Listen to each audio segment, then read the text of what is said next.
contributions. At this point, I'd like to remind you that in line with the OSCE's rules of procedure, the speaking time is limited to 3 minutes.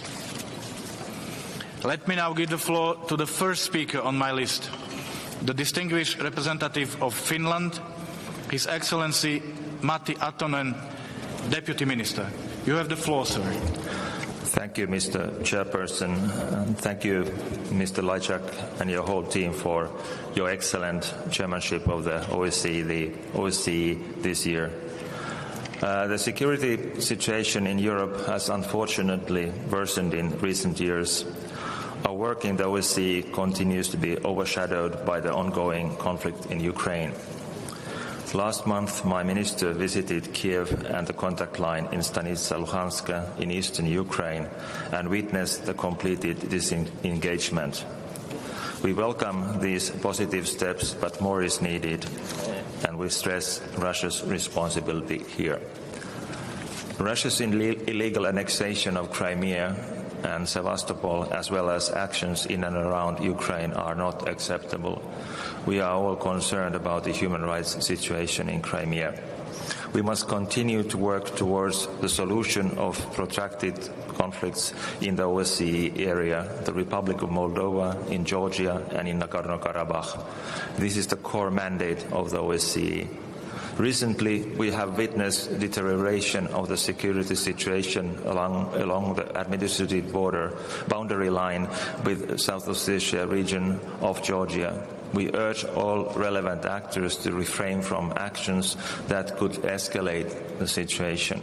We call on Russia to fulfill its obligation under the EU-mediated ceasefire agreement of 12th of August 2008. Despite our differences, or actually also because of them, the relevance of the OSCE is evident, both as a valuable actor in solving and preventing conflicts, as well as normatively.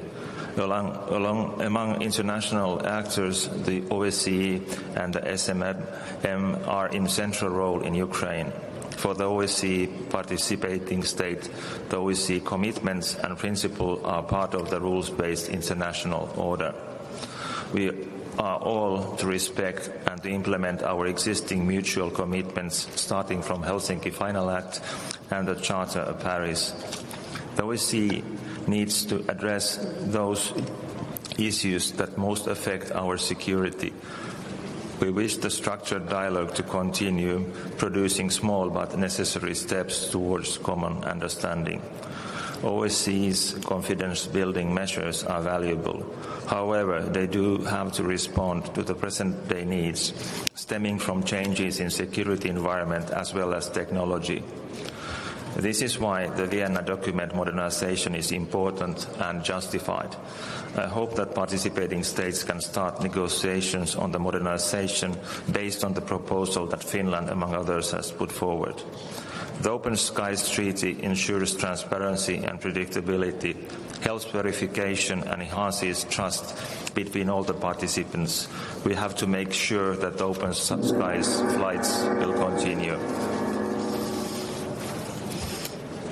All right, thank you.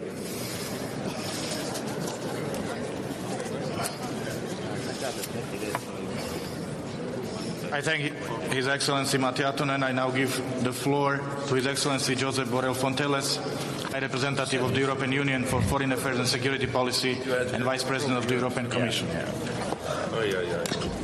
Minister, dear friends, I thank warmly the Slovak Chairperson in Office, my friend Miroslav Lajčák, and his team for the excellent work done through this year, and extend my best wishes to the incoming Albanian GO, and also thank Sweden and Poland for putting forward the candidate you have for chairmanship in 2021 and 20.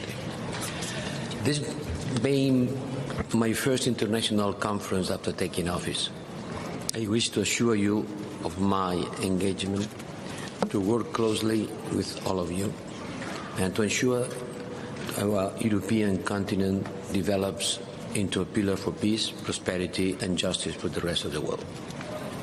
This Bratislava Ministerial meeting must help advance in this direction across all our dimensions, providing real added value for the organization. This year developments have amply confirmed the need to restore respect for OSCE principles and commitments, safeguarding territorial integrity and mutual respect remain our guiding principle and relevant as ever. The EU is ready to actively support our efforts as part of our commitment to a multilateral rules-based order and European security architecture. I think we have to welcome the recent positive developments in Ukraine. The upcoming Normandy 4 summit brings hope for a result-oriented increased dialogue. At the same time, the core of the conflict remains Russia's violation of international law and OSCE principles through illegal annexion of Crimea and Sevastopol and aggression in northern Ukraine. There, the work of the special monitoring mission to which European Union member states contribute more than 2/3 in personnel and budget is invaluable and must enjoy full, safe, unconditional and unhindered access throughout Ukraine in accordance with its mandate.